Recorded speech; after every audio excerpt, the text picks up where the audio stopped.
Many scientific studies have found that more severe debt is related to worse mental health.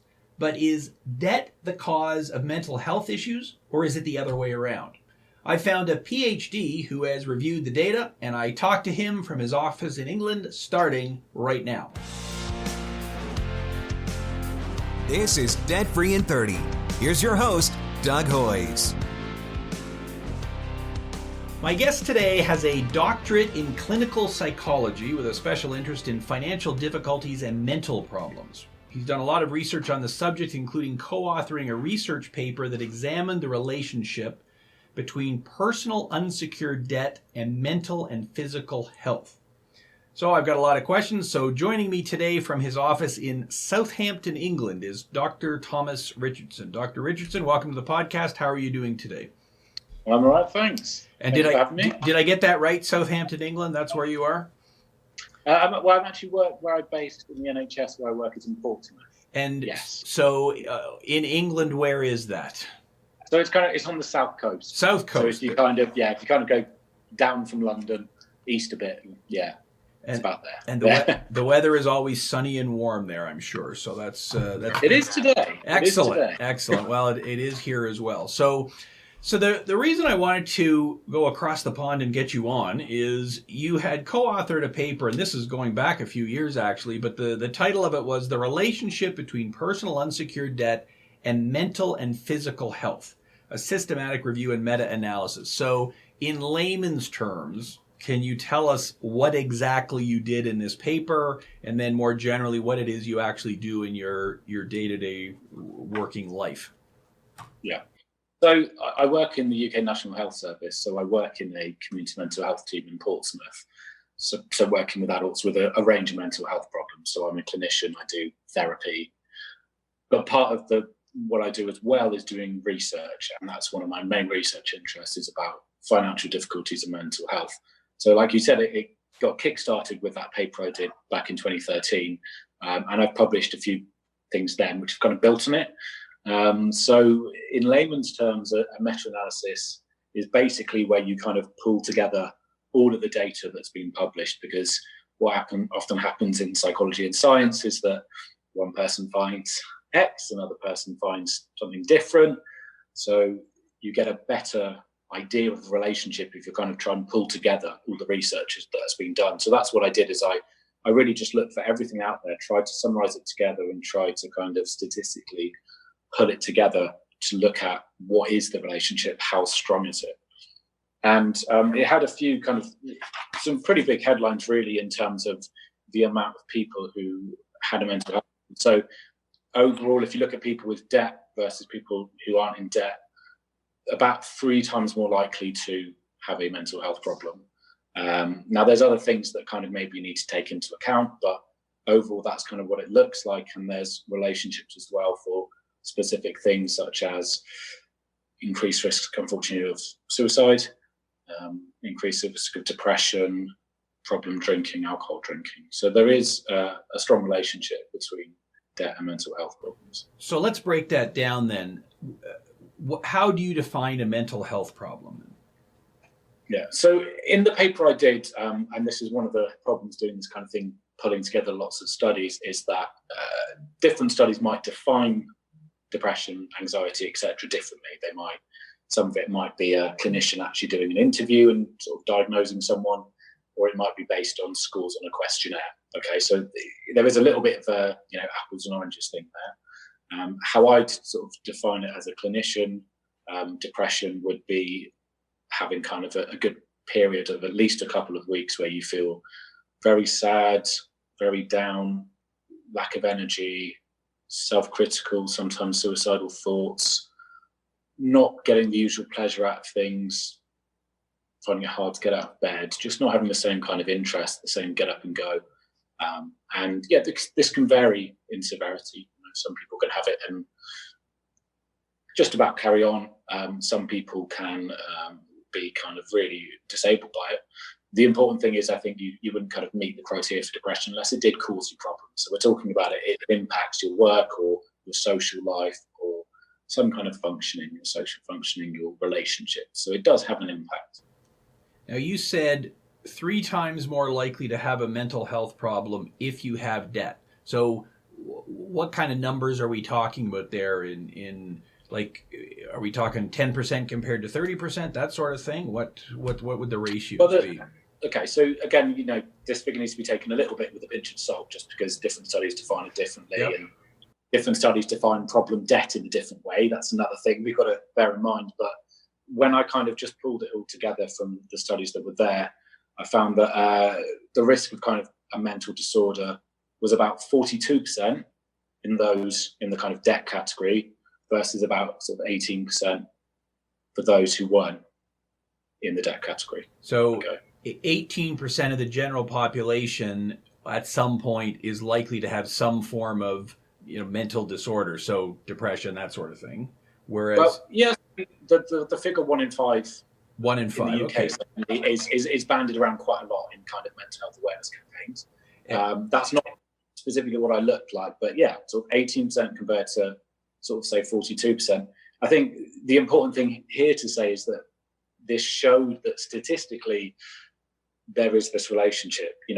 So the way I phrased it just there is that if you're in debt, you're more likely to have a mental health problem. But actually, you could equally say from the data I looked at that if you have a mental health problem, you're more likely to be in debt. So it's not as big. Yeah. Right. And I want to talk about the chicken and an egg things. So, but before we do, so tell me about debt then. So your study looked entirely at unsecured debt. And everybody who listens to this podcast knows exactly what we're talking about. Secured debt would be something like a mortgage, a car loan. There's an asset attached to it. It is kind of the less risky type of debt, the less stressful type of debt, because, if I can't pay my mortgage, I can sell my house, kind of a thing. Whereas unsecured debt would be something like a credit card, a payday loan, income taxes in Canada anyways. Why did you look specifically at unsecured debt and not secured debt? Was it for the reasons I just talked about, the whole stress aspect, or some other reason? Well, I think just to make that paper kind of clear, you had to make it as kind of a particular type of debt. It's a very broad issue, thinking about other financial variables. And some of my further research has looked beyond debt at stuff like, I had to focus on something specifically, but I think the evidence overall shows that one of the reasons I focused on the unsecured is that actually the evidence shows that secured debt, mortgages, in particular, are generally kind of, they don't have the same relationship with poor mental health problems. There's some evidence that if you have a mortgage, you're more likely to have kind of better mental health, unless you're in arrears, then obviously that has a big impact. But in terms of unsecured debt seemed to have a bigger kind of impact. And I guess there's not a lot of research about why that is, but just kind of speaking from my own kind of clinical experience, anecdotal thinking as a psychologist, I think there's a few things there. I mean, first of all, it's like a mortgage it's longer term. It's less acute. It's more stable, isn't it? You're less likely to get jumps in interest. You're not less likely to get bailiffs knocking at your door. It's for a purpose. It's for a reason. This is debt. Do people see it as debt? I mean, I have a mortgage and I don't really see it as debt, because you're paying in every, because you're building up assets, aren't you? So I think it's different from if you've got thousands of pounds of credit cards hanging over your head, which isn't really there for a reason. It's really just maybe trying to get by. So I think it has a different relationship psychologically. I think the short-term debt probably hangs over people a lot more than a longer-term debt, a 15, 20-year mortgage. They don't see it in the same way, so it doesn't have the same impact psychologically. As I said, there's not sort of direct evidence for that, but that's the kind of sense I make of it as a psychologist. And it'll be very interesting to look at the data a year or 2 or 5 from now. And certainly in Canada, we've had a very robust real estate market for many years, but over the last year or 2, it's gotten a little softer. So I think the stress related to a mortgage may be something that's actually going to be increasing in the future. That, like, if I've got a mortgage and my house keeps going up in value by 10% every year, this is fantastic. The bigger the mortgage, the better, the more money I'm going to make. Whereas when I put down a 5% down payment and my house went down by 10% in value in the last year, now all of a sudden there's a lot more stress. So that may be something to watch in the future. So, okay, now let's get to the real question then. That was a nice preamble. We had a nice little chat. Let's get to the important stuff here. which is, and you kind of addressed it, the whole causal nature of this. So does debt cause mental distress, or if I have mental distress, am I more likely to have debt?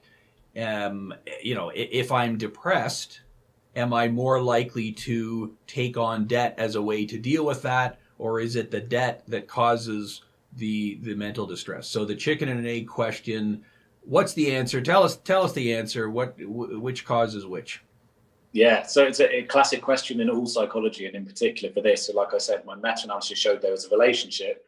It didn't come first. And a lot of the research is cross-sectional, what we call. So it's at one time point. So you can show there's a relationship. You can't show what's come first. Now, what I've been trying to do since then is do studies which are longitudinal. They're over a period of time to try and get around that problem and see which comes first, okay? And if I can summarize the sort of few papers I've published in the area so far, I would say that financial difficulties lead to mental health problems more strongly than the other way around, but it does definitely work both ways, okay? So I'll give you an example. So the studies I did with students, so this was looking at whether they could pay the bills, whether they could get by financially, not the debt, but whether they could pay the bills. We looked at them at 4 time points across a year, and struggling to pay the bills at the start, that increased the risk of problems like anxiety and eating disorder risk and alcohol problems. But it also, to an extent, for some of the factors, work the other way around. So it does suggest that there is kind of this vicious cycle. So I think it definitely works both ways, because people, and I see it clinically, sadly, people get trapped. So they might be in a lot of debt. That impacts their mental health. And then if you're depressed, if you're anxious, it's very hard to get on top of it financially. Some people just, I did this study with people with bipolar disorder. A lot of them said, when I'm down, I avoid finances. I don't even open the post. I can't speak to people. So it can just kind of spiral, and it becomes a vicious cycle. So it certainly works both ways. And the more I research this, the more I dig into it, the more I realize that actually it is very complex and there's lots of different stuff going on. So I used to kind of say that I research debt and mental health. Now I've kind of broadened that to say finances and mental health, because actually what's really interesting is that there's research that it's not the amount of debt per se that's important. It's whether you can pay the bills, how much you worry about it, how much you stress about it. So some people will be in $2,000 worth of debt and they're okay with that. Some people will be in $200 worth of debt and really stressed about that and really worry and ruminate about that.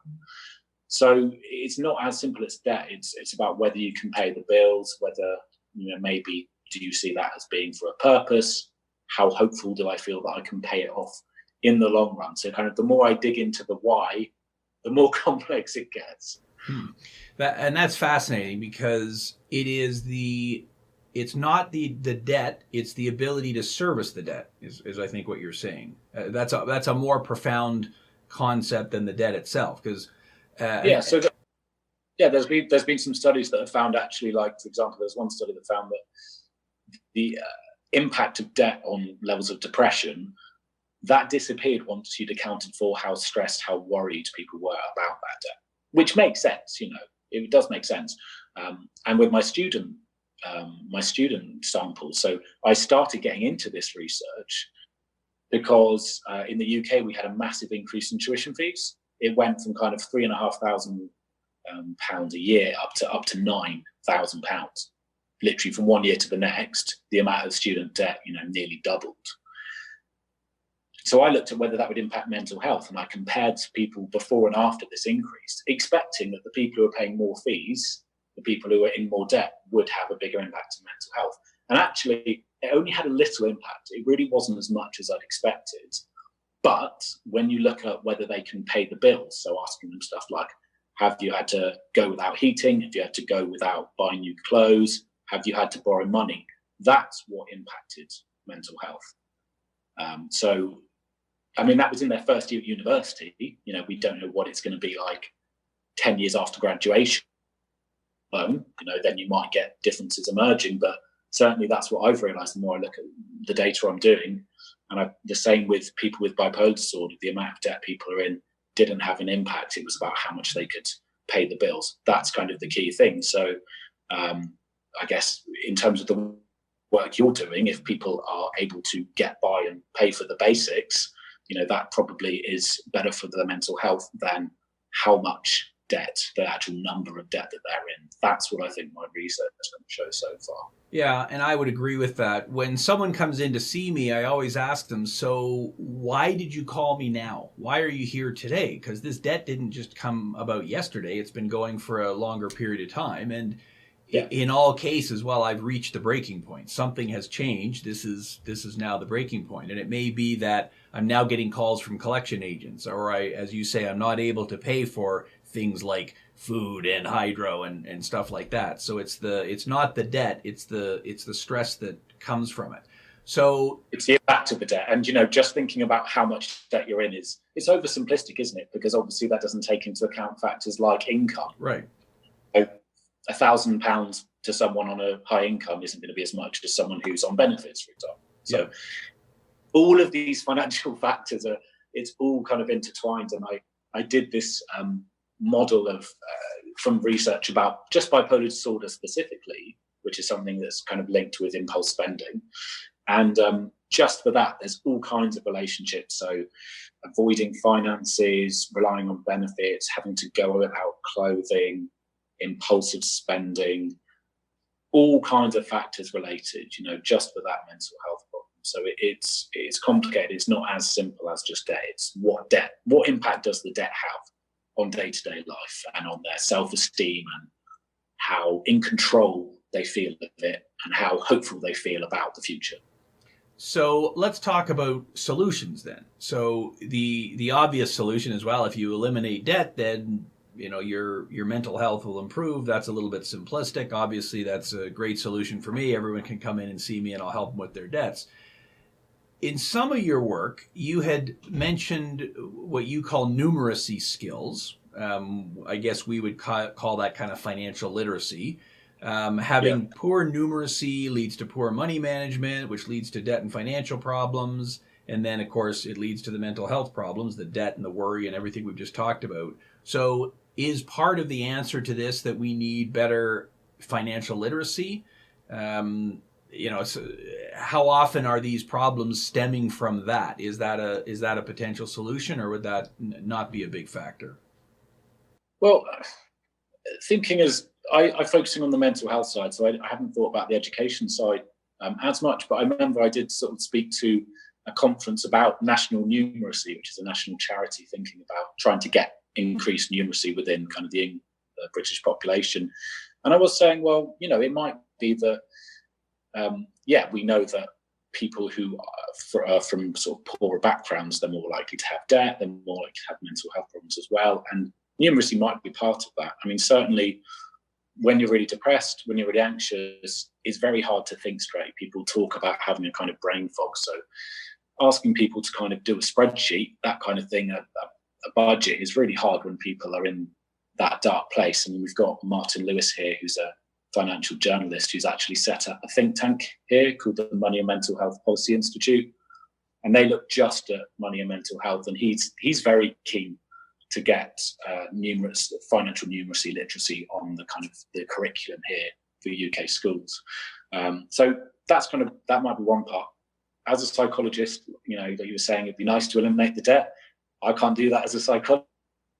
But what gives me hope and optimism for the future is that even if I can't change people's financial circumstances, the research has shown, for example, that there are all of these psychological factors that turn debt into mental health problems, like how hopeful you are, how much control you feel, how much you worry about it. So even if I can't change the financial situation, I might be able to mitigate the impact that it has on their well-being. And similarly, a lot of the bread and butter work I do as a clinician in the NHS is trying to get people to reverse patterns of avoidance. And finances is often part of that. You avoid making a budget, avoid ringing people, feel too anxious to open letters. So there's lots of psychological work that can be done here. So, do you think people are under more stress today than they were 5 years ago, 10 years ago, 20 years ago, 100 years ago? I mean, I realize you're not 100 years old, so you can't give me anecdotal evidence on that. But do you think with the way modern life is, and I mean, you talked about the tuition fees in England were doubled. Well, that's something that's changed in recent times that would Yeah. certainly lead to more stress. We've got all the other factors out there. Everything's on social media now. Everyone knows what everyone else is doing. We only post the good stuff. We never post the bad stuff. Do you see people's stress levels increasing, or do you think, no, people have been under huge amounts of stress for a long period of time? I mean, that's quite hard. That's quite a hard question to answer because I work in mental health services. So the people I see are unfortunately the more kind of severe end of the spectrum. In terms of whether finances are kind of impacting mental health, I don't think there's any direct evidence that it's increasing over time, but certainly we know that in the UK, actually, unsecured debt levels are going up. And I think they're actually above the level they were before the recession. So I wouldn't be surprised if that's having an impact. And we certainly are getting a lot more headlines about, for example, student finances, student mental health. There was a report in The Guardian that found that the number of students that were accessing counselling had massively gone up in recent years. Finances might be part of that. And I do wonder whether it might be, for example, kind of people who are struggling to get on the property ladder. That's certainly a big issue here. We've got, quite high house prices in particular in some areas like London. So people who are struggling to find a job after university or that, I wouldn't be surprised if there's an increasing number maybe of young people who might be struggling with the impact of it. I do remember seeing a statistic that actually this increase in unsecured debt has been particular for young people in their kind of early 20s. So no direct evidence that I know of that's impacting mental health, but I wouldn't be surprised if that was part of the reason. Yeah, and we've done a bunch of research, certainly on millennials. You're much more likely to have a student loan if you're young than you're old. And if student tuition fees and everything is going up, and you have to take debt to get it, and I have to get a job, so that certainly all flows into it. So what is your advice then? So if someone is watching this today and they're under a lot of stress because of all the debt they've got, and obviously we've talked about the obvious thing. Well, if you can deal with the debt, then hopefully that helps deal with the problem. And I think you have perhaps not proven it scientifically, but you do believe there is a line from more debt causes more mental anguish. That makes perfect sense to me. You did also say that it's not the debt, it's my feelings toward the debt that are the big issue. So do I feel hopeful? If I know I'm starting a new job 2 weeks from now and I'm going to be making a lot more money, that's a whole different mindset than if I know that the plant is closing and I'm going to be laid off in 2 weeks, even though I have exactly the same amount of debt. So I don't know, is there any advice you can give people to help frame things differently, change their mindset, and thereby help mitigate some of this stress? Yeah. So I am actually I'm working on some computer-based CBT outside of my work in the NHS with a company called Silver Cloud Health. And what we've done is we've used the principles of cognitive behavioural therapy and my work to try and do exactly that, help use kind of therapy techniques to reduce the impact of finances on mental health and vice versa. So that's something that I'm kind of developing and is out there and is starting to be used in the UK. In terms of a few words of advice, I think first of all, just saying to yourself, it's okay, it's understandable. And I think if people can just take a little bit of solace and reducing their kind of levels of shame, that actually a lot of people do struggle financially, and a lot of these people kind of mental health wise as a result. So just knowing that you're not alone might be a factor. One step at a time, small steps, taking things slowly. You're not going to be able to sort out your whole financial situation straight off. So have realistic expectations. What I always say to my clients is start small and work your way up. So don't expect to make a budget and everything the first day. Open one bill, try and sort that out, then try and open a second. So little steps, because the more steps you take, the more you will feel in control of the situation. I think as well, trying to talk to someone about it, even if it's just sharing it with, a family member, that might help as well. Just kind of break that sense of maybe unwarranted, but the sense of shame. Some people might kind of keep it to themselves, and if you keep it to yourself, you're more likely to stew over it, worry, ruminate. So talk about someone, and ultimately it's going to be hard, but just trying to get some kind of financial advice is always going to help, because there's always something that can be done. And I think if you're alone with it and you feel like you don't know what to do, because we're not all financial advisors, that's going to make things feel out of control, which will make you feel anxious. That's going to make you feel hopeless, which is going to make you feel maybe down, worried about the future. So just trying to get some advice will hopefully help get a little bit of that things can improve in the future and make it feel a little bit more in control. And I think that's the important point, is just taking small steps to try to make it feel a little bit more like there is something that can be done, to taking a little bit more kind of ownership, trying to take a bit more control over what's happening in the situation. Excellent. Yeah, I think that's great advice. And you're right. Here in Canada, last year it was like 130,000 people filed a bankruptcy or a consumer proposal. So you're definitely not alone. And those are just the people who got to the end. There's, obviously the majority of the population is under a massive amount of stress. So maybe that alone is the first step, is realizing you're not alone. How can people who are listening today find your work, or find you on Twitter, or how can they stalk you? How can they track you down? So if you just Google Dr. Thomas Richardson, Solent NHS, which is where I work, Solent NHS Trust. I'm on @Dr. Tom Richardson on Twitter. It's a very imaginative Twitter handle, I know. So I kind of tweet about my research, my work in the NHS, and the work I said, Space and Money Worries, outside of the NHS as well.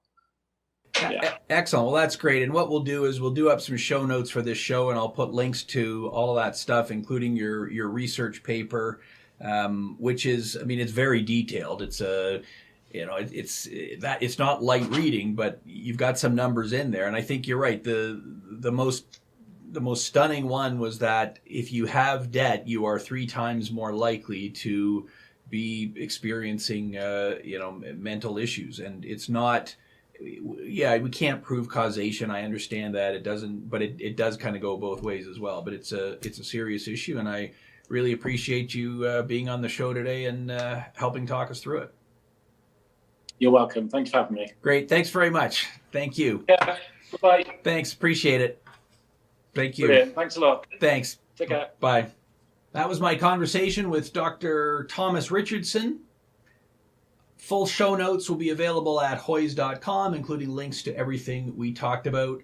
And the podcast is available both on iTunes, wherever you get your podcasts, and the video version is available on the Debt Free in 30 channel on YouTube.